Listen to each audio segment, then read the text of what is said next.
Dalam hitungan primbon Jawa kuno, tidak semua weton dilahirkan untuk berjalan di jalur biasa.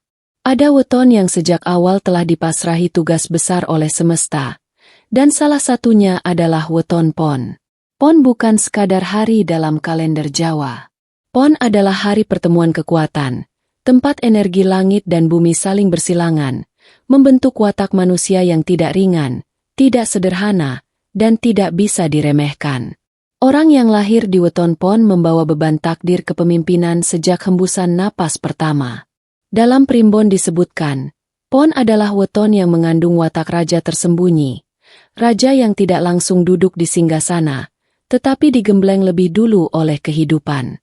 Sejak kecil, pemilik weton Pon sering merasa hidupnya berbeda. Masalah datang lebih awal. Tekanan muncul lebih sering. Tanggung jawab terasa lebih berat dibandingkan orang lain seusianya. Namun primbon Jawa mengajarkan satu hal penting. Sing diwenehi cobaan lui disik, bakal diwenehi kamulian lui gedhe. Barang siapa diuji lebih awal, maka kemuliaannya akan datang lebih besar. Weton Pon sering dilahirkan di keluarga sederhana, bahkan penuh kekurangan. Bukan karena nasibnya buruk, melainkan karena jiwanya sedang dibentuk. Ditempa agar kuat, agar tidak rapuh ketika kelak memegang rezeki besar dan pengaruh luas. Mereka tumbuh dengan hati yang keras namun adil.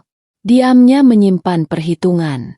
Langkahnya pelan, tetapi selalu mengarah ke tujuan. Inilah tanda khas weton Pon. Mereka tidak pernah benar-benar kalah, hanya sedang menunggu waktu yang tepat untuk bangkit. Primbon kuno mencatat bahwa weton Pon jarang hidup datar. Hidupnya seperti ombak, kadang jatuh dalam, kadang terangkat tinggi. Namun setiap kejatuhan bukan untuk menghancurkan, melainkan untuk membersihkan mental dan niatnya. Karena raja sejati tidak lahir dari kenyamanan, melainkan dari kesunyian, luka, dan keteguhan hati. Maka jika kamu weton Pon dan merasa hidupmu berat, jangan mengeluh. Itu bukan kutukan. Itu adalah tanda bahwa takdirmu bukan takdir orang biasa. Weton Pon tidak ditakdirkan menjadi pengikut. Ia ditakdirkan menjadi pusat arah, tempat rezeki berputar, tempat keputusan besar diambil, dan tempat orang lain bergantung. Inilah awal kisahnya. Awal dari takdir raja yang kelak membuka pintu rezeki tanpa batas. Weton Pon bukan sekadar membawa nasib besar, tetapi juga watak yang tidak ringan untuk dipikul. Dalam primbon Jawa kuno, watak weton Pon digambarkan sebagai watak raja yang sedang digembleng, keras ditempa oleh keadaan, namun kuat menahan beban. Sejak muda, pemilik weton Pon sering terlihat berbeda. Bukan karena ingin menonjol, tetapi karena auranya memang berat. Ia tidak banyak bicara, namun kehadirannya terasa. Ia jarang memamerkan kemampuan, tetapi langkahnya selalu diperhitungkan. Primbon menyebut watak ini sebagai tedak saking ati. Semua keputusan lahir dari dalam hati yang matang, bukan dari emosi sesaat. Mereka berpikir panjang, mengamati diam-diam, lalu bertindak sekali, namun tepat sasaran. Weton Pon dikenal keras kepala, tetapi bukan tanpa alasan.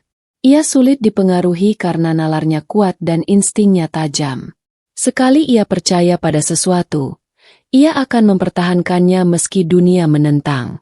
Namun justru disinilah letak jiwa rajanya. Seorang pemimpin sejati tidak mudah goyah oleh suara ramai.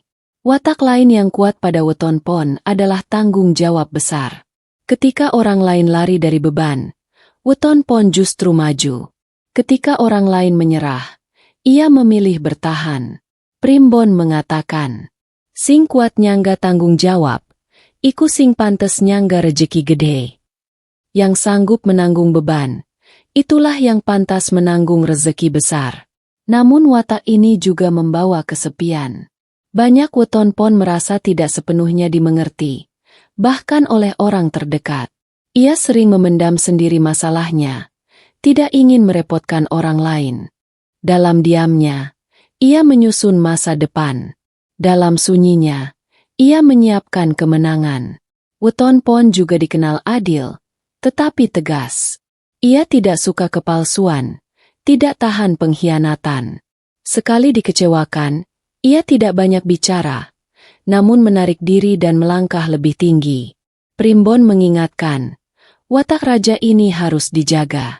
Jika dibiarkan dikuasai ego, ia bisa menjadi keras dan dingin. Namun jika disertai welas asih dan kebijaksanaan, ia akan menjadi pemimpin yang disegani dan dicintai. Inilah watak Weton Pon, diam namun menentukan, tenang namun berbahaya, sabar namun tak bisa diinjak.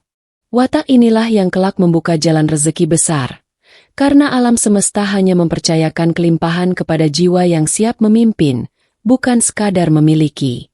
Dalam Primbon Jawa kuno tertulis jelas, rezeki Weton Pon tidak datang dengan cara biasa. Ia tidak menetes perlahan seperti embun pagi, melainkan mengalir deras seperti air bah saat pintu takdir akhirnya terbuka. Weton Pon bukanlah weton yang dimanjakan oleh keberuntungan sejak awal.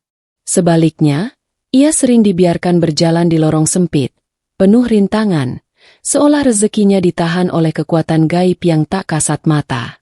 Namun Primbon menyebut, penahanan itu bukan penolakan, melainkan penyaringan. Karena rezeki besar hanya pantas diberikan kepada jiwa yang sudah siap memegangnya. Pintu rezeki Weton Pon biasanya terbuka setelah satu fase penting. Fase di mana pemilik weton ini tidak lagi takut kehilangan. Saat ia berani mengambil keputusan besar. Saat ia tidak lagi bergantung pada belas kasihan orang lain. Disitulah alam semesta mulai bergerak. Primbon menyebut momen ini sebagai waktu gerdu rezeki kabuka. Saat gerbang rezeki mulai berderit terbuka. Rezeki Weton Pon datang melalui kepercayaan dan amanah.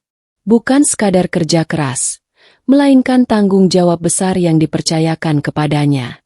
Orang mulai bergantung padanya. Keputusan-keputusannya menentukan nasib banyak pihak. Dari situlah uang mengalir. Dari situlah peluang datang berlapis-lapis.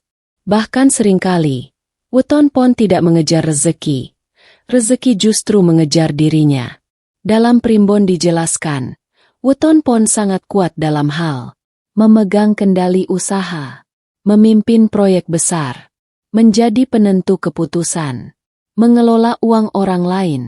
Rezekinya sering datang dalam jumlah besar, namun juga dalam tanggung jawab besar.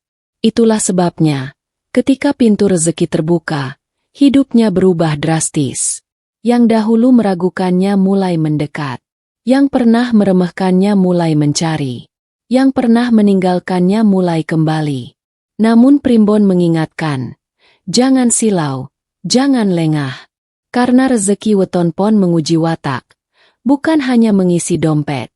Jika ia mampu menjaga niat, bersikap adil, dan tidak mengkhianati kepercayaan, maka pintu rezeki itu tidak akan menutup kembali. Sebaliknya, jika ia serakah dan lupa daratan, gerbang yang sama bisa berubah menjadi lorong ujian. Inilah hukum rezeki Weton Pon. Datang deras, namun hanya menetap pada hati yang kuat dan bersih. Dalam Primbon Jawa kuno tertulis satu hukum yang tidak pernah gagal. Tidak ada rezeki besar tanpa ujian besar. Dan Weton Pon adalah salah satu weton yang paling keras diuji sebelum menikmati kelimpahan. Ujian Weton Pon bukan ujian ringan. Bukan sekadar kekurangan uang atau kegagalan kecil. Melainkan ujian yang menghantam batin, merobohkan kepercayaan, dan mematahkan harapan. Banyak pemilik Weton Pon mengalami fase hidup di mana semua seolah runtuh bersamaan. Usaha gagal. Kepercayaan dikhianati. Orang terdekat menjauh. Bahkan keluarga sendiri kadang tak lagi memahami. Primbon menyebut fase ini sebagai waktu pepeteng ati, masa ketika hati diselimuti kegelapan, dan seseorang dipaksa berjalan sendirian. Pada fase ini, Weton Pon sering bertanya, mengapa hidupku seberat ini? Mengapa aku terus diuji tanpa jeda? Namun Primbon memberi jawaban tegas. Sing arep nyangga kamulian gede, kudu tau nyangga peteng sing jero. Barang siapa akan menanggung kemuliaan besar, ia harus lebih dulu menanggung kegelapan yang dalam. Ujian ini bukan untuk menghancurkan, melainkan memisahkan Weton Pon dari ketakutan, ketergantungan, dan ego. Semua yang rapuh akan runtuh. Semua yang palsu akan pergi. Pada titik terendah ini, Weton Pon dipaksa memilih, menyerah, atau bangkit dengan kesadaran baru. Banyak Weton Pon yang justru menemukan kekuatan sejatinya saat ia kehilangan segalanya. Ketika tidak ada lagi yang bisa diandalkan selain dirinya sendiri dan Tuhan. Air mata yang jatuh di fase ini bukan tanda kelemahan, melainkan air pembaptisan jiwa raja. Primbon mencatat, jika Weton Pon mampu bertahan dalam fase ini tanpa dendam, tanpa iri, dan tanpa putus asa, maka alam semesta akan membalas dengan cara yang tidak masuk akal. Karena setelah gelap paling pekat, selalu ada fajar yang paling terang. Ujian Weton Pon memang kejam, namun adil. Ia hanya datang kepada jiwa yang sanggup melewatinya. Dan ketika fase ini berlalu, Weton Pon tidak akan pernah menjadi orang yang sama. Ia lahir kembali, lebih tenang, lebih kuat, dan jauh lebih siap menerima rezeki yang tak pernah ia bayangkan sebelumnya. Dalam primbon Jawa kuno, setelah badai besar selalu datang masa terang yang tidak tertandingi. Dan bagi Weton Pon, fase ini disebut waktu kemuliaan agung, masa ketika takdir raja benar-benar dijalankan. Masa keemasan Weton Pon tidak datang perlahan, melainkan meledak tiba-tiba, seolah alam semesta menebus semua penderitaan yang pernah dialami. Pada fase ini, hidup Weton Pon berubah drastis. Nama yang dulu diremehkan mulai diperhitungkan. Sosok yang dulu diabaikan kini dicari. Keputusan yang ia buat menjadi penentu bagi banyak orang. Primbon mencatat, rezeki Weton Pon pada masa ini mengalir dari berbagai arah. Usaha berkembang cepat. Kepercayaan datang bertubi-tubi. Pintu peluang terbuka tanpa diminta. Yang paling mengejutkan, banyak rezeki datang dari arah yang tidak pernah ia rencanakan. Orang lama muncul membawa kesempatan. Pihak berpengaruh menawarkan kerjasama. Jabatan dan tanggung jawab besar datang hampir bersamaan. Inilah saat Weton Pon benar-benar berdiri di tengah panggung kehidupan. Aura kepemimpinannya bersinar terang. Setiap langkahnya diawasi, setiap ucapannya diperhitungkan. Primbon menyebut fase ini sebagai Ratu Jumeneng, raja yang telah berdiri di tahtanya. Namun masa keemasan ini juga membawa peringatan halus. Karena semakin tinggi posisi seseorang, semakin besar pula godaan yang mengikutinya. Weton Pon diuji bukan lagi dengan kekurangan, melainkan dengan kelimpahan. Apakah ia tetap rendah hati? Apakah ia masih ingat rasa sakit di masa lalu? Jika Weton Pon mampu menjaga sikap, maka rezekinya akan menjadi warisan panjang, bukan sekadar kejayaan sesaat. Primbon menegaskan, kamulian sejati iku singieso enja atinalika kabeh wis ana. Kemuliaan sejati adalah kemampuan menjaga hati saat segalanya sudah berada dalam genggaman. Masa keemasan Weton Pon adalah masa membalas dunia, bukan dengan dendam, melainkan dengan keberhasilan yang tidak terbantahkan. Dan ketika fase ini berjalan dengan benar, Weton Pon tidak hanya kaya secara materi, tetapi juga kaya wibawa, kaya pengaruh, dan kaya makna hidup. Dalam primbon Jawa kuno, ada satu pesan terakhir yang selalu diwariskan kepada mereka yang telah mencapai puncak kemuliaan, menjaga rezeki jauh lebih berat daripada mencarinya. Weton Pon, yang telah melewati ujian berat, membuka pintu rezeki, dan berdiri di masa keemasan, kini memasuki fase paling menentukan. Bukan lagi tentang berapa banyak yang dimiliki, melainkan bagaimana kekayaan itu dijalankan. Primbon menyebut fase ini sebagai waktu nata kamulian, saat seseorang menata kembali hatinya agar tidak runtuh oleh kelimpahan. Rezeki Weton Pon dititipkan bukan tanpa alasan. Ia dipilih karena mampu memimpin, karena sanggup memikul amanah, dan karena telah belajar dari rasa sakit. Namun alam semesta selalu menguji ulang. Jika hati mulai dikuasai kesombongan, jika lisan mulai merendahkan orang lain, jika kekayaan dijadikan alat menekan, maka aliran rezeki akan perlahan mengering. Primbon mengingatkan, rezeki iku kaya banyu, mung lumpuk neng ati sing resik. Rezeki seperti air, hanya mau berkumpul di wadah yang bersih. Kunci pertama menjaga rezeki weton pon adalah rendah hati. Mengingat masa-masa gelap yang pernah dilalui, agar hati tidak lupa daratan saat cahaya terang menyinari.